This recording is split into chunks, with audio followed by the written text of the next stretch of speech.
ചേച്ചിയുടെ വീട് പുഴയുടെ സൈഡിലാണ്. അവിടെ ആ ഭാഗത്ത് നിറയെ പുഴയുടെ അരികിലെല്ലാം പൂച്ചക്കുരുവിൻ്റെ ഒരുപാട് ചെടികളുണ്ട്. ചേച്ചിയും മക്കളും വീട്ടിലേക്ക് വരുന്ന സമയത്ത് ഒരു കവറിൽ പകുതിയോളം പൂച്ചക്കുരു പറിച്ച് എനിക്ക് കൊണ്ടു തന്നെ. അത് കൈ കിട്ടിയപ്പോൾ തന്നെ ഹെയർ ബാൻഡും കൈ ചെയിനും ചെയ്ത് ഒരു ഷോർട്ട് വീഡിയോ പോസ്റ്റ് ചെയ്തായിരുന്നു. അതിൽ വന്ന കമൻറ്റുകൾ വായിച്ചപ്പോഴാണ് ഇതിന് എത്രമാത്രം രസകരമായ പേരുകളുണ്ടെന്ന് ഞാൻ മനസ്സിലാക്കിയത്.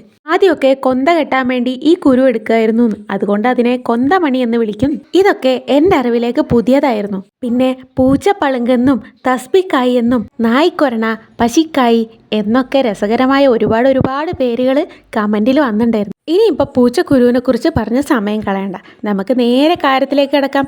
ആദ്യം തന്നെ ഇതുപോലത്തെ ഒരു സൂചിയോ പിന്നോ അറ്റം ഷാർപ്പായിട്ടുള്ള എന്തെങ്കിലും ഒരു സാധനം എടുത്തിട്ട് ഇതുപോലെ കുത്തിക്കഴിഞ്ഞാൽ അതിൻ്റെ ഉള്ളിലുള്ള ഒരു പുല്ലുണ്ടല്ലോ അതിങ്ങ് പുറത്ത് വരും. അപ്പം നല്ല ഹോളായി, മുത്തിന് നല്ല ഹോൾ കിട്ടും. അതിൻ്റെ ഹോള് നന്നായിട്ട് വൃത്തിയാക്കാൻ ഞാൻ അവസാനം ഇതുപോലത്തെ ഒരു സൂചിയും കൂടി എടുത്തിട്ടുണ്ട് കേട്ടോ. അങ്ങനെ മുത്തുകൾ തിരഞ്ഞെടുത്ത് വേണം ഇതുപോലെ ഹോളിടാൻ. ഒരേ വലുപ്പത്തിൽ ഒരേ സൈസിലുള്ള മുത്തുകൾ തിരഞ്ഞെടുക്കാൻ ശ്രദ്ധിക്കണം, അല്ലെങ്കിൽ ഒരു ഭംഗി ഉണ്ടാവില്ലല്ലോ. ഇനി നമുക്ക് വേണ്ടത് ക്രിസ്റ്റൽ ടാക്കാണ്. ഇലാസ്റ്റിക്, കൈ ചെയിൻ ഉണ്ടാക്കാൻ ഉപയോഗിക്കുന്ന ഇലാസ്റ്റിക്. ഈ ഇലാസ്റ്റിക്കിന് ഒരു റോളിന് 19 രൂപയെ വരുന്നുള്ളൂ. അപ്പോൾ അത് നമ്മുടെ കയ്യിൻ്റെ അളവിനൊന്ന് മുറിച്ചെടുക്കുക. എന്നിട്ട് നമ്മൾ ഹോളിട്ട് വെച്ച ഈ പൂച്ചക്കുരു ഓരോന്നായിട്ട് കോർത്ത് കൊടുക്കുക. ഇതിപ്പോൾ ഓരോന്നായിട്ട് കോർക്കുന്നത് കാണിക്കേണ്ട കാര്യമില്ലല്ലോ, അത് നിങ്ങൾക്ക് അറിയാലോ. അങ്ങനെ കാണിക്കുമ്പോൾ തന്നെ നിങ്ങൾക്ക് ഒരു മടുപ്പാവും. അപ്പോൾ ഞാനിവിടെ എൻ്റെ കയ്യിൻ്റെ അളവിന് കോർത്തെടുത്തിട്ടുണ്ട്.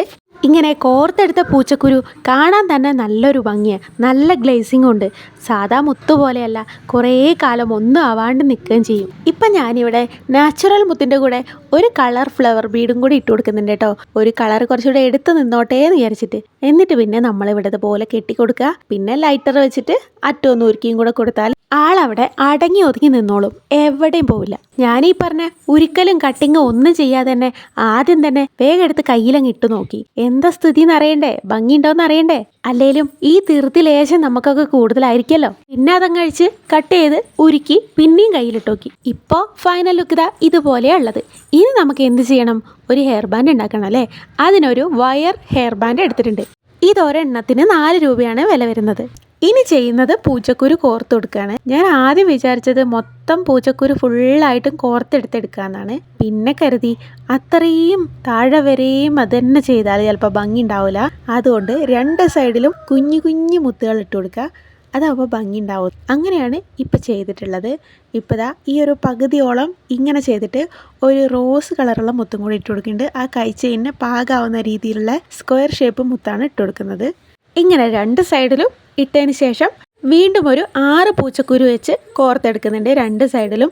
അതുകൂടെ കോർത്ത് കഴിഞ്ഞിട്ടാണ് പിന്നെ കുഞ്ഞ് വെള്ളമുത്ത് കോർത്തെടുക്കുകയാണ് ചെയ്യുന്നത്. ഇതിൻ്റെ ഇടയ്ക്കൊക്കെ കുറച്ച് ഗമ്മ് തേച്ച് കൊടുത്തായിരുന്നു, അത് ഞാൻ പറയാൻ മറന്നുപോയി.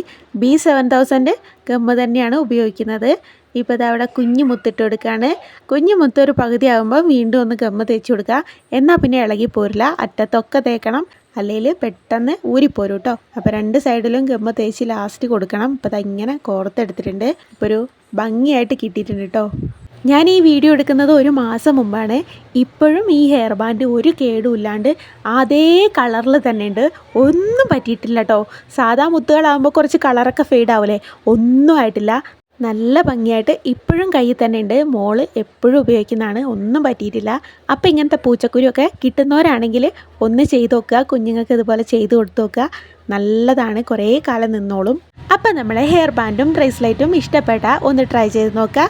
അപ്പോൾ വീഡിയോ ഇഷ്ടപ്പെട്ടാൽ ലൈക്ക് ചെയ്യുക, സബ്സ്ക്രൈബ് ചെയ്യുക, സപ്പോർട്ട് ചെയ്യുക. അപ്പോൾ അടുത്ത വീഡിയോയിൽ കാണാം. Tata, bye bye.